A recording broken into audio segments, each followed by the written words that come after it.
नमस्कार मित्रांनो, RNB math channel आपल्या सर्वांचे खूप खूप स्वागत करीत आहे। आज आपण या व्हिडिओमध्ये संख्या व संख्यांचे प्रकार जसे की मूळ संख्या व संयुक्त संख्या, सम व विषम संख्या आणि सहमूळ संख्या यावर आधारित इयत्ता 8वी स्कॉलरशिप परीक्षेला उपयुक्त असा घटक अभ्यासणार आहोत। आपण जर RNB मॅथ चॅनलला सबस्क्राईब केले नसेल तर लगेच सबस्क्राईब करा, जेणेकरून तुम्हाला नवीन अपडेट्स लवकरात लवकर प्राप्त होऊन जातील। चला तर पाहूया। नवनीत या पुस्तकातील स्वाध्याय क्रमांक 3.2 तो पाहण्यापूर्वी आपण काही बेसिक संकल्पना समजून घेऊ, म्हणजे तुम्हाला सहजपणे स्वाध्याय सोडवता येईल। मित्रांनो, हा पहिला आपला बेसिक कन्सेप्ट आहे तो सरासरी। सरासरी म्हणजे काय? तर सरासरी बरोबर दिलेल्या सर्व संख्यांची बेरीज भागिले एकूण संख्या। सरासरीलाच मध्यमान असेही म्हणतात। आपल्याला या ठिकाणी 3 उदाहरणं पाहिजे आहेत। 3, 5 किंवा 7 क्रमवार नैसर्गिक संख्यांची सरासरी ही मधली संख्या असते। एक उदाहरण घेतो म्हणजे तुमच्या लक्षात येईल। आपण समजा 5, 6 आणि 7 अशा 3 क्रमवार संख्या घेतल्या। 3 क्रमवार नैसर्गिक संख्यांची सरासरी ही मधली संख्या म्हणजे 6 येते का पाहायचं आहे। तर काय करता येईल? आपल्याला माहिती आहे सरासरी बरोबर सर्व संख्यांची बेरीज म्हणजे 5 + 6 + 7 छेद एकूण संख्या। या ठिकाणी या सर्व संख्यांची बेरीज किती येते? 5 + 6 + 7, 5 आणि 6 11 आणि 7 18, म्हणजे 18/3। याचं उत्तर काय येईल? 6। म्हणजे 5, 6 आणि 7 या 3 क्रमवार संख्यांची सरासरी किती आली? 6, म्हणजे मधली संख्या आली। त्यानंतर आपण 3 क्रमवार समसंख्यांचे उदाहरण घेऊ। 10, 12 आणि 14। 10, 12 आणि 14 या 3 क्रमवार समनैसर्गिक संख्या आहेत। यांची सरासरी ही मधली संख्या म्हणजे 12 येते का आपल्याला पाहायचं आहे।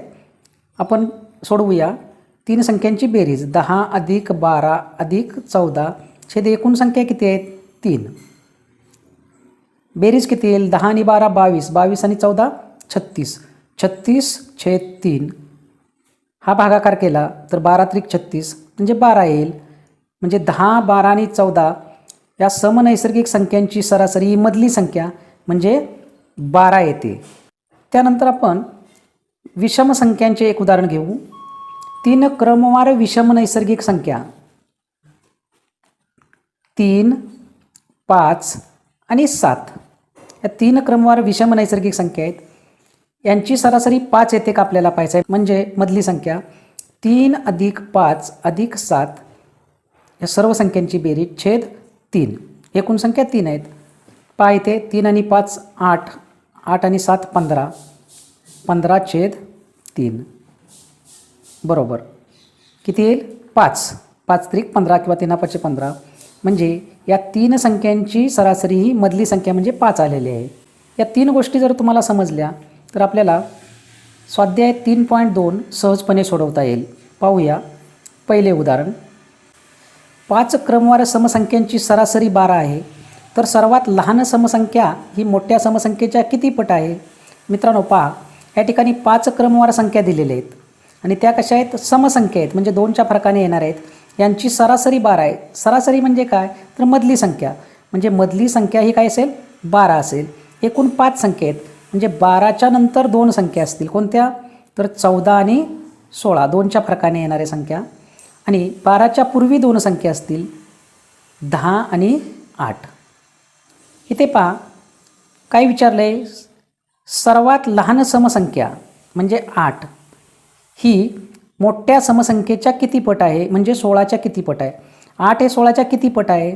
तर मित्रांनो 8 हे 16च्या निम्मे आहे। याचा अर्थ 16 हे 8च्या दुप्पट आहे। 16 8च्या दुप्पट आहे आणि 8 हे 16च्या निमपट आहे। म्हणून पर्याय क्रमांक 2 हे आपले बरोबर उत्तर असणार आहे। पुढील उदाहरण। 3 क्रमवार विषम संख्यांची बेरीज 153 आहे, तर त्यापैकी मधली संख्या कोणती? मित्रांनो इथं एकूण बेरीज 153 दिलेली आहे आपल्याला काय काढायचं आहे? मधली संख्या. मधली संख्या म्हणजे काय? तर सरासरी. आपल्याला माहिती आहे सरासरीचे सूत्र काय? तर एकूण बेरीज, सर्व संख्यांची बेरीज किती आहे? 153 भागिले एकूण संख्या किती आहेत? 3. म्हणजे आपल्याला सरासरी मिळेल. एकूण बेरजेला आपण जर एकूण संख्येने म्हणजे 3ने भागले, 153ला जर आपण 3ने भागले तर आपल्याला सरासरी म्हणजेच मधली संख्या मिळेल. करूया भागाकार. 3 एके 3, 3 पाची 15 आणि पुन्हा 3 एके 3 म्हणजे 51. म्हणजे मधली संख्या काय येईल? 51 येईल. त्यानंतरची संख्या काय असेल? विषम संख्या आहेत म्हणजे 53 येईल, 2च्या फरकाने येणारी संख्या. आणि पूर्वीची काय येईल किंवा आधीची काय येईल? 49 येईल. आणि मधली संख्या काय असेल? 51 असेल. म्हणजेच या 3 संख्यांची सरासरी असेल 51. म्हणून या प्रश्नाचे उत्तर पर्याय 2 51 असे असेल. त्यानंतर पुढील उदाहरण पहा. सर्वात लहान 2 अंकी संयुक्त विषम संख्या व सर्वात मोठी सममूळ संख्या यांचा गुणाकार किती? मित्रांनो, या ठिकाणी काळजीपूर्वक लक्ष द्या. सर्वात लहान 2 अंकी संख्या 10 आहे. त्याच्यानंतर 11, 12, 13, 14, 15, 16 एवढ्याच घेऊया. या क्रमवार संख्या आहेत. आपल्याला विचारलं आहे काय? सर्वात लहान 2 अंकी संयुक्त विषम संख्या. पहा इथे 10 संयुक्त संख्या आहे, पण ही समसंख्या आहे, एकक स्थानी 0 आहे. त्यानंतर 11 ही मूळ संख्या आहे, येणार नाही. 12 ही संयुक्त संख्या आहे, 12ला 2ने भाग जातो किंवा 12चे 2पेक्षा जास्त विभाजक आहेत म्हणून 12 ही संयुक्त संख्या आहे, पण ती समसंख्या आहे. आपल्याला काय विचारलं आहे? विषम संख्या पाहिजे. 13 मूळ संख्या आहे. 14 संयुक्त आहे, 7च्या आणि 2च्या पाड्यामध्ये आहे म्हणजे संयुक्त आहे, परंतु समसंख्या आहे. 15 5 आणि 3च्या पाड्यामध्ये आहे म्हणजे 15चे 2पेक्षा जास्त विभाजक आहेत म्हणून ही संयुक्त संख्या आहे आणि विषम संख्यासुद्धा आहे. म्हणजे सर्वात लहान संयुक्त विषम संख्या काय असेल? 15. त्यानंतर सर्वात मोठी सममूळ संख्या. मित्रांनो, ज्या संख्यांना 1 आणि 30 संख्या सोडून इतर कोणत्याही संख्येने भाग जात नाही त्या संख्यांना आपण मूळ संख्या असे म्हणतो. सर्वात लहान मूळ संख्या कोणते? 2, त्यानंतर 3, 5, 7, 9 आणि 11 अशा प्रकारे ह्या मूळ संख्या आहेत. त्यापैकी आपल्याला काय विचारलं आहे? सर्वात मोठी सममूळ. मित्रांनो, एक गोष्ट लक्षात ठेवा, 2 ही एकमेव सममूळ संख्या आहे. इतर मूळ संख्या ह्या विषम संख्या आहेत. म्हणजे सममूळ असणारी संख्या फक्त 2 हीच आहे. आपल्याला काय करायचं आहे?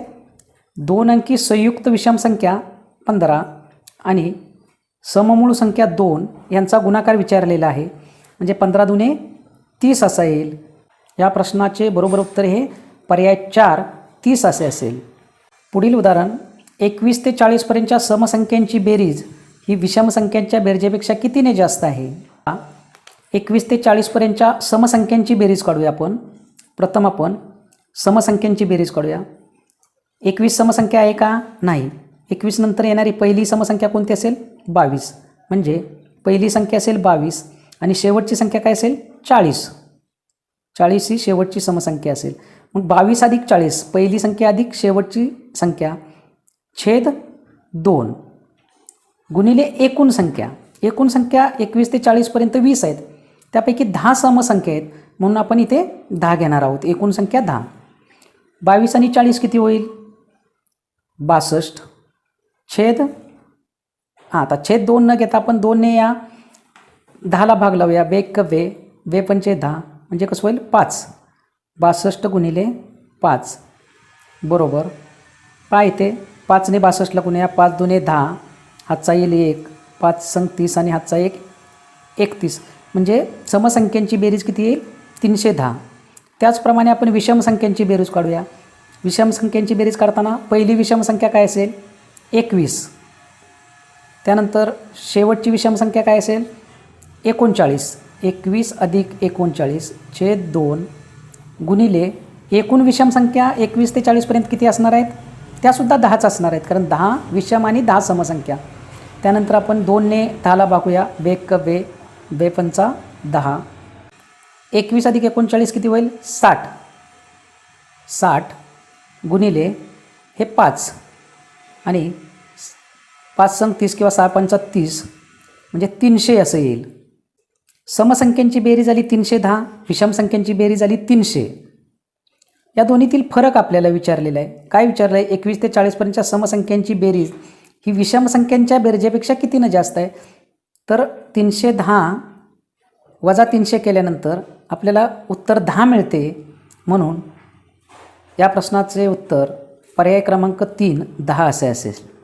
पुढील उदाहरण, 3 क्रमवार विषम संख्यांची बेरीज y आहे, तर त्यातील सर्वात मोठ्या विषम संख्येच्या पुढील समसंख्या कोणती? मित्रांनो पहा, एकूण बेरीज दिलेली आहे. किती दिलेले आहे? y. एकूण बेरीज ही किती आहे? y आहे. आपल्याला काय काढायचं आहे? तर त्यातील सर्वात मोठ्या विषम संख्येच्या पुढील समसंख्या काढायची आहे. आपण प्रथम मधली संख्या काढूया. मधली संख्या कशी काढायची? तर एकूण बेरीज y. एकूण संख्या किती आहे? 3. म्हणून y/3. एकूण बेरजेला आपण 3 ने बघायचं, कारण 3 क्रमवार विषम संख्या आहेत. म्हणजे पहिली संख्या आणि शेवटची संख्या याच्यामध्ये असणारी संख्या काय मिळेल? y/3. म्हणजे हे y/3 काय असेल? मध्ये असेल. y/3 हे मध्ये असणार आहे. ही झाली सरासरी म्हणजेच मधली संख्या. मग सर्वात मोठी काय असेल? 2च्या फरकाने वाढत जाणारी, म्हणजे y/3 अधिक 2. विषम संख्या ही 2च्या फरकाने वाढते. मधली आली y/3, त्याच्या पुढील विषम संख्या काय असेल? y/3 अधिक 2. आणि विचारलं काय? त्या पुढील सम, म्हणजे y/3 ही विषम संख्या असेल. y/3 अधिक 2 ही सर्वात मोठी विषम संख्या असेल. आपल्याला काढायचे त्या पुढील समसंख्या, म्हणजे 1 ने वाढणार आहे ती. म्हणजे कसं होईल? y/3 हे अधिक 2 ही सर्वात मोठी संख्या आपण इथं लिहून घेतली. त्यामध्ये आपल्याला 1 मिळवल्यास समसंख्या मिळेल. म्हणजे हे 2 आणि 1 किती होईल? 3 होईल. म्हणजे उत्तर काय असेल? y/3 अधिक 2 अधिक 1 3. म्हणजे y/3 अधिक 3 हे बरोबर उत्तर असेल. पहा, पर्याय क्रमांक 4 y/3 अधिक 3 हे या प्रश्नाचे बरोबर उत्तर आहे. पुढील उदाहरण, 5 क्रमागत समसंख्यांची बेरीज 660 आहे, तर त्यातील सर्वात लहान संख्या व सर्वात मोठी संख्या यांची बेरीज किती? मित्रांनो, सर्व संख्यांची बेरीज 660 दिलेली आहे. यावरून आपण सरासरी म्हणजे मधली संख्या काढूया. ती कशी काढायची? तर एकूण संख्यांची बेरीज, सर्व संख्यांची बेरीज 660 छेद एकूण संख्या किती आहेत? 5 क्रमवार संख्या आहेत, म्हणजे 5 ने भागायचं. म्हणजे आपल्याला मधली संख्या मिळेल. कसं होईल? 5 × 5 उरला 1, पुन्हा 1 वर 6 म्हणजे 16, 5 × 15 उरला 1 आणि हा 0 म्हणजे 5 × 2 = 10, 132 मिळेल. म्हणजे सरासरी ही 132, म्हणजे मधली संख्या ही काय मिळेल? 132. मित्रांनो, मधली संख्या 132 आहे, एकूण संख्या 5 आहेत आणि त्या समसंख्या आहेत, म्हणजे 2च्या फरकाने वाढत जाणार आहेत. म्हणजे 132 नंतर 2 संख्या असणार आहेत. कोणत्या? 134 आणि 136 अशा असणार आहे. आणि 132च्या पूर्वी 2 असणार आहेत. 132च्या पूर्वी 2 संख्या असणार आहेत. त्या कोणत्या? 130 आणि 128. ह्या 2 ने कमी होत जाणार आहेत.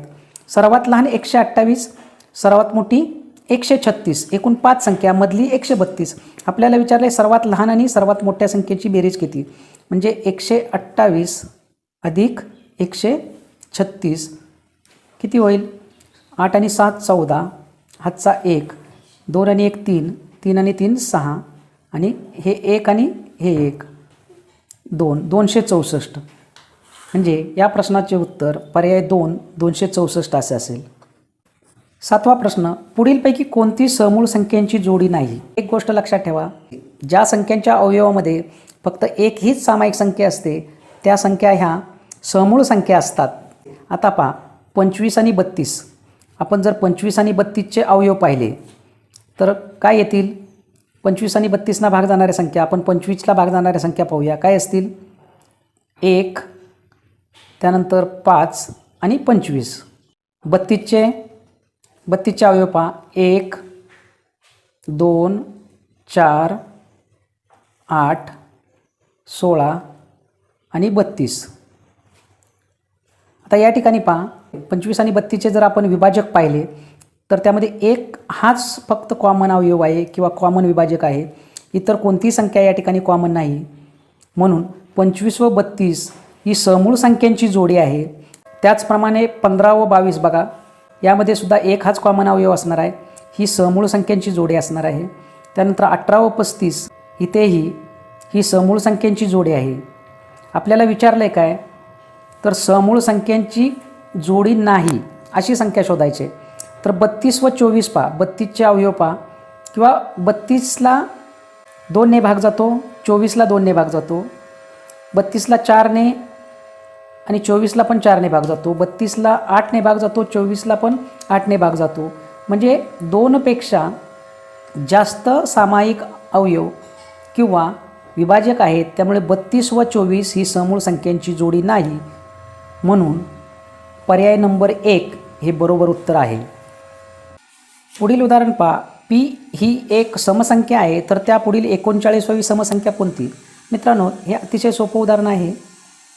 पी एक समसंख्या आहे, त्यानंतर पीच्या पुढील समसंख्या 2ने वाढेल, पी अधिक 2 होईल, त्याच्या पुढील पी अधिक 4 अशी होईल.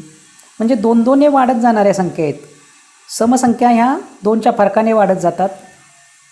आपल्याला काय करायचं आहे, 39वी पी नंतर येणारी 39वी संख्या. अतिशय सोपं आहे. काय करायचं, पी ही समसंख्या आहे, पी ही कसली संख्या आहे, समसंख्या आहे, त्याच्या पुढील समसंख्या आपल्याला काढायची आणि ती कितवी, 39वी. मग काय करायचं, 39 गुणिले 2 करायचं. काय येईल, 92 18 हातचा 1 बेत्रिक 6 आणि 1 7 म्हणजे 78 येईल. म्हणजे पीच्या पुढे 78 म्हणजे काय होईल, पी अधिक 78. पहा पर्यायामध्ये पर्याय 2 हे बरोबर उत्तर आहे. 2 मूळ संख्यांच्या दरम्यान किमान कितीचा फरक असतो? मित्रांनो, मूळ संख्या म्हणजे ज्या संख्येना इतर कोणत्याही संख्येने भाग जात नाही, फक्त एक आणि त्याच संख्येने भाग जातो, त्या संख्यांना आपण मूळ संख्या म्हणतो. हे आपणास माहिती आहे. पहिली मूळ संख्या कोणती आहे, 2. एक ही संख्या मूळही नाही आणि संयुक्तही नाही. पहिली मूळ संख्या ही 2 आहे. त्यानंतर 3 5 7 11 13 17 इत्यादी. आता यांच्यामध्ये पहा, 2 आणि 3च्या मध्ये 1चा फरक आहे, 3 आणि 5च्या मध्ये 2चा फरक आहे, 7 आणि 5च्या मध्ये 2चा फरक आहे, 11 आणि 7च्या मध्ये 4चा फरक आहे, 13 आणि 11 मध्ये 2चा फरक आहे, 17 आणि 13 मध्ये 4चा फरक आहे. त्यांनी काय विचारले, 2 मूळ संख्यांच्या दरम्यान किमान कितीचा फरक, कमीत कमी कितीचा फरक दिसतोय आपल्याला, तर 1चा. 2 आणि 3 या संख्येमध्ये 1चा फरक आहे, म्हणून या प्रश्नाचे उत्तर पर्याय 2 असे असेल. त्यानंतर पुढील उदाहरण, 3 अंकी लहानात लहान संयुक्त विषम संख्या कोणती? मित्रांनो पहा, अतिशय सोपा प्रश्न आहे. प्रथम आपण 3 अंकी लहानात लहान संख्या शोधून काढू.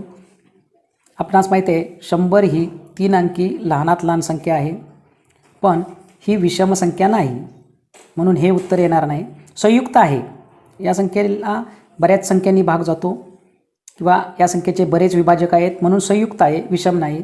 त्यानंतर 101 पहा, 101ला इतर कोणत्याही संख्येने 1 व 101 सोडून कोणत्याही संख्येने भाग जात नाही.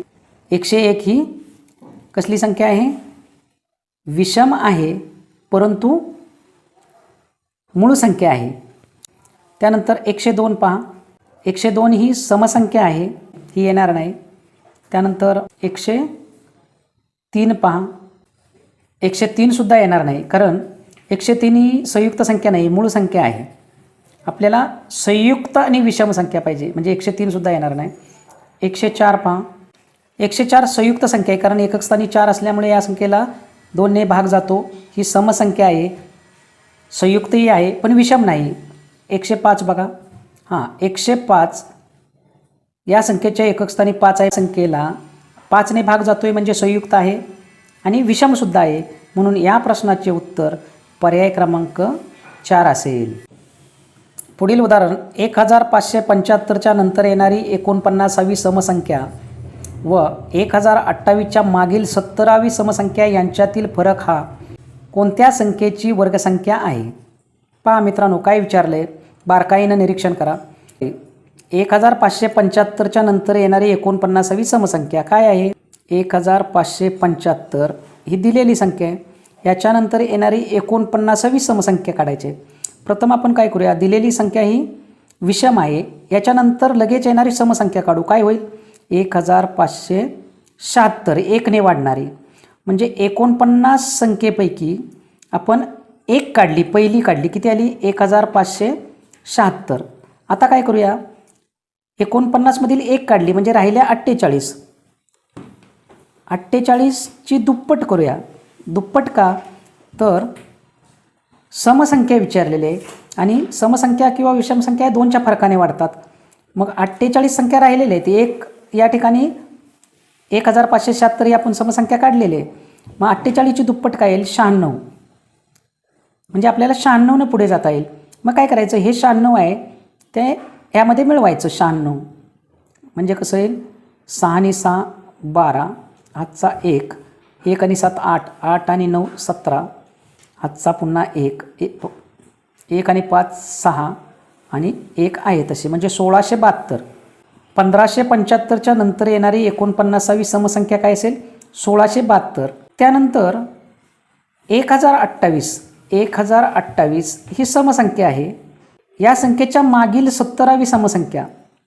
आता दिलेली संख्या सम आहे आणि आपल्याला मागील पण समसंख्याच विचारलेली आहे, त्यामुळे आपण काय करायचं, 70 गुणिले 2, 70ची दुप्पट करायची. याची दुप्पट काय होईल, 7 दुणे 14 म्हणजे 140. आणि हे 140 यात मिळवायचे नाहीत, वजा करायचे, मागे जायचं आहे आपल्याला. 140 1028च्या मागील 70वी विचारलेले आहे म्हणून 140 वजा करायचे. 8 वजा 0 8, 2 मधून 4 जात नाही, इकडचा हातचा घेतला, इथं काय होईल 12, 12तून 4 गेले 8 राहिले आणि इथे 9 वजा 1 8 म्हणजे 888 येईल. आता इथे पहा, 1575च्या नंतर येणारी 49वी संख्या 1672 आली आणि 1028च्या अगोदरची 17वी समसंख्या 888 आली. आपल्याला विचारले काय, तर यांच्यातील फरक काढूया आपण. हे 1672मधून आपण 888 वजा करूया. इथे 888 आपण वजा करू. काय येईल, 2मधून 8 जात नाही, 12मधून 8 गेले किती आले 4 नाही, मग 16मधून 8 गेले की इथे 8 येईल आणि इथे इकडचा हातचा इकडे गेल्यामुळे 15तून 8 गेले 7, 784 येईल. आपल्याला विचारले काय, यांच्यातील फरक हा कोणत्या संख्येची वर्गसंख्या आहे. पहा इथे 784 कशाचा वर्ग आहे, 28चा वर्ग हा 784 आहे. म्हणून या प्रश्नाचे उत्तर हे काय असेल, पर्याय 2. त्यानंतर पुढील उदाहरण, 3 अंकी मोठ्यात मोठी मूळ संख्या व 2 अंकी लहानात लहान मूळ संख्या यांच्या बेरजेत कोणत्या संख्येचा वर्ग मिळवल्यास 32 या संख्येचा वर्ग येतो. मित्रांनो पहा, आपण 3 अंकी मोठ्यात मोठी मूळ संख्या पाहूया. सर्वात अगोदर 3 अंकी मोठ्यात मोठी संख्या काय असेल, 999 असेल. ही मूळ संख्या आहे का, तर नाही. कशी ठरवली, तर 9 आणि 9 आणि 9 या 3 वेळा 9 आहे, त्याची बेरीज करा. या सर्व संख्येच्या अंकांची बेरीज करा, 27 येते. 27 हे 3च्या पाड्यात आहे, म्हणजे हा नंबर 3ने डिव्हिजिबल बाय आहे. म्हणजे या नंबरला किंवा या संख्येला 3ने भाग जातो, म्हणून ही मूळ संख्या नाही. त्यानंतर पहा 998 अगोदरची संख्या, एकक स्थानी 8 असल्यामुळे ही सुद्धा मूळ संख्या नाही, संयुक्त संख्या आहे. त्यानंतर 997, हां ही मात्र मूळ संख्या आहे, कारण या संख्येला इतर कोणत्याही संख्येने भाग जात नाही, म्हणून ही मूळ संख्या आहे. त्यानंतर काय विचारलं आहे, 2 अंकी लहानात लहान संख्या 10, पण ही मूळ नाही, ही समसंख्या आहे किंवा संयुक्त संख्या आहे. त्यानंतर 11, हां 11 ही 2 अंकी मूळ संख्या आहे. आपल्याला काय विचारले, यांची बेरीज म्हणजे 997 आणि त्यामध्ये काय मिळवायचं आहे आपल्याला 11. काय होईल, 7 आणि 1 8, 9 आणि 1 10 आणि हातचा 1, 9 आणि 1 10 म्हणजे 1008 असे येईल. 3 अंकी मोठ्यात मोठी मूळ संख्या व 2 अंकी लहानात लहान मूळ संख्या यांची बेरीज 1008 येईल. कोणत्या संख्येचा वर्ग मिळवल्यास आपल्याला 32 या संख्येचा वर्ग मिळेल. त्यासाठी आपल्याला 32चा वर्ग माहीत असणे आवश्यक आहे. पाहूया, या 2 संख्यांची बेरीज तर आपल्याला मिळालेली आहे. 32चा वर्ग कसा करायचा, तर 32 गुणिले 32 किंवा आपण असं करू शकतो, 32चा वर्ग म्हणजे काय करायचं, तर एकक स्थानी संख्येचा वर्ग करायचा. एकक स्थानी काय आहे 2, त्याचा वर्ग काय येईल 4. 4 लिहायचे. त्यानंतर या आत असणारे 3 आणि 2 अंक यांचा गुणाकार करायचा. 3 आणि 2 यांचा गुणाकार 6 आणि गुणिले हे वरचे घातांक 2 म्हणजे 3 दुने 6, 6 आणि 6 दुने 12, 12शी 2 हातचा 1 आणि पुन्हा 3चा वर्ग 9, 9 आणि 1 हातचा 10. म्हणजे थोडक्यात काय करायचं, एकक स्थानच्या संख्येचा वर्ग करायचा, तो 4 आला. त्यानंतर आत असणारी संख्या 3 आणि 2 यांचा गुणाकार 3 दुने 6 आणि वरचे 2, 6 दुने 12, 12शी 2 लिहायचं आणि हातचा 1. त्यानंतर 3चा वर्ग 9 आणि हातचा 1 10 म्हणजे 1024 हा 32चा वर्ग येतो. आणि आपली बेरीज किती आली 1008. म्हणजे आपल्याला काय करता येईल 1024 वजा 1008 असं करावं लागेल. म्हणजे कितीचा फरक येतो आहे तो पाहावा लागेल. 4 वजा 8 होणार नाहीत म्हणजे 14तून 8 गेले 6 आणि 1मधून 0 गेला 1, 0तून 0 गेला 0 आणि इथं 0. म्हणजे 1008मध्ये 16 मिळवल्यास 1008मध्ये जर 16 मिळवले तर 1024 येईल. पण इथं 16 पर्याय नाही, 4चा वर्ग 16 आहे. त्यांनी काय म्हटले कोणत्या संख्येचा वर्ग मिळवल्यास, तर 4चा वर्ग मिळवल्यास आपल्याला 32 या संख्येचा वर्ग मिळेल. म्हणून पर्याय क्रमांक 3 हे या प्रश्नाचं बरोबर उत्तर आहे.